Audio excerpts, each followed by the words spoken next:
Salam pemirsa, Maret 2025, dalam sebuah insiden yang mengguncang kawasan, konflik di Timur Tengah telah mencapai puncaknya. Pada 18 Maret, skuadron F-35 milik Israel melancarkan serangan mendadak yang menguasai wilayah Gaza secara menyeluruh. Serangan tersebut, yang berlangsung selama 3 hari penuh, meninggalkan ribuan korban jiwa dan puing-puing yang mengoyak kehidupan penduduk lokal. Serangan dan dampak langsung di Gaza. Pada pagi hari 18 Maret 2025, pasukan udara Israel menyerbu wilayah Gaza seluas 40 km panjang dan 10 km lebar dengan intensitas yang belum pernah terjadi sebelumnya. Bom yang dijatuhkan di sebuah pemukiman di Gaza Selatan memicu kobaran api besar, menyambar langit dan menimbulkan tangisan pilu anak-anak serta penderitaan para lansia yang terjebak di antara reruntuhan. Menurut keterangan saksi, getaran tersebut yang dirasakan di tanah menambah kesan kehancuran yang melanda. Dalam 3 hari pengeboman, lebih dari 2.000 nyawa melayang. Mobilisasi militer dan strategi Israel. Menanggapi serangan tersebut, pemerintah Israel segera mengerahkan 120.000 prajurit cadangan dan sejumlah tank tempur guna memasuki wilayah Gaza. Perdana Menteri Netanyahu menegaskan bahwa operasi pembersihan wilayah tersebut akan diselesaikan dalam waktu 3 bulan. Kondisi penduduk di Gaza pun semakin mencekam, dengan 2,8 juta orang terjebak di area seluas 358 km persegi. Di balik alasan operasi militer untuk memerangi terorisme Hamas dan membebaskan sandera, terdapat motivasi strategis yang lebih dalam. Terungkap bahwa di bawah tanah Gaza tersimpan cadangan gas alam dan minyak yang berpotensi sangat besar. Eksplorasi British Gas pada tahun 2000 telah menemukan ladang gas lepas pantai dengan cadangan mencapai 30 miliar meter kubik, senilai lebih dari 4 miliar dolar AS. Sumber daya ini dipandang sebagai daging empuk bagi kekuatan yang ingin menguasai pasar energi global. Perebutan sumber daya dan geopolitik regional.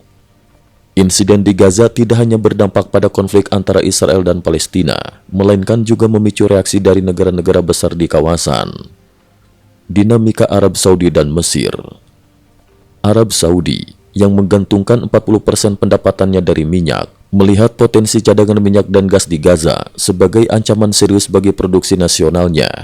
Teknologi pengeboran dan sensor canggih milik Israel membuka kemungkinan pengalihan langsung sumber daya tersebut ke pasar internasional yang berpotensi menurunkan produksi minyak Arab Saudi. Sementara itu, Mesir yang memiliki cekungan minyak dan gas yang sama di semenanjung Sinai dan Gaza turut merasa terancam. Kehadiran konflik berpotensi menggulirkan gelombang pengungsi dan menyebarnya terorisme ke wilayah Sinai yang juga mengancam Selat Suez, jalur perdagangan global yang vital. Pergerakan militer dan politik regional. Putra mahkota Arab Saudi, Mohammed bin Salman, segera melakukan penyesuaian strategis dengan mengganti wakil kepala staf angkatan darat dan mengadakan simulasi serangan rudal balistik sebagai respon terhadap ancaman yang ditimbulkan. Mesir pun tidak tinggal diam. Pada 20 Maret 2025, 3 divisi militer dikerahkan ke perbatasan Gaza bersama dengan sistem pertahanan udara buatan China dengan klaim mampu menjatuhkan pesawat tempur seperti F-16 dan F-15 sebagai bentuk intimidasi terhadap Israel.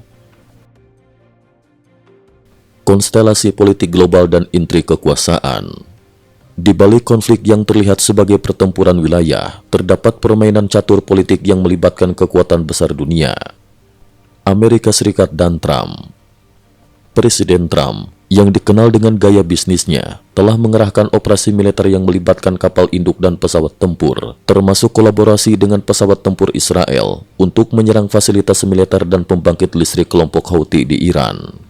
Langkah ini diambil sebagai bagian dari strategi yang lebih luas untuk menekan Houthi dan mengantisipasi potensi ancaman dari Iran, yang menurut intelijen Amerika diperkirakan sudah mendekati kemampuan pembuatan bom nuklir pada akhir tahun 2025. Di dalam Gedung Putih, perbedaan pandangan antara Trump dan Wakil Presiden Vance mencerminkan keretakan strategis. Vance mendorong sikap lebih tegas, bahkan berkunjung ke Pentagon untuk mendesak kebijakan yang lebih keras terhadap musuh bersama.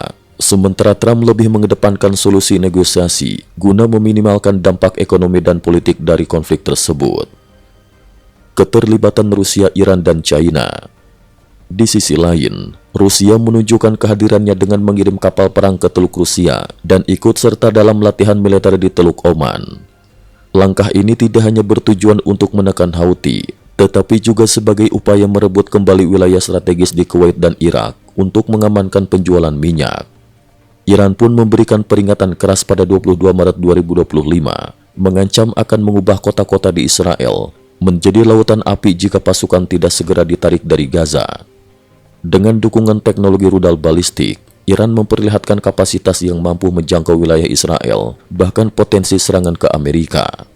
Sementara itu, China bersama Rusia dan Iran menggelar latihan militer 2025 Sibel di Teluk Oman sebagai upaya membangun jalur keamanan di Selat Hormuz, jalur penting yang melayani sekitar 20% perdagangan minyak dunia.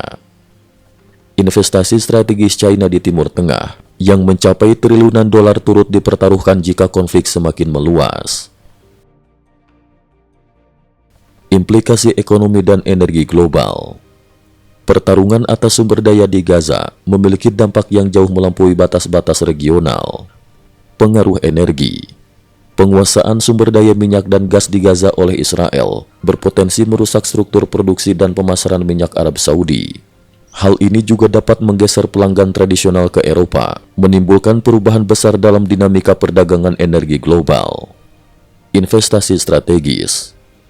Dengan nilai investasi yang mencapai 2,7 triliun dolar dari China di kawasan Timur Tengah, konflik ini memiliki potensi untuk mengguncang pasar global.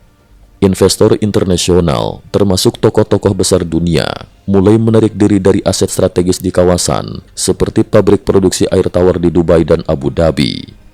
Cukup sekian dulu, terima kasih atas perhatiannya.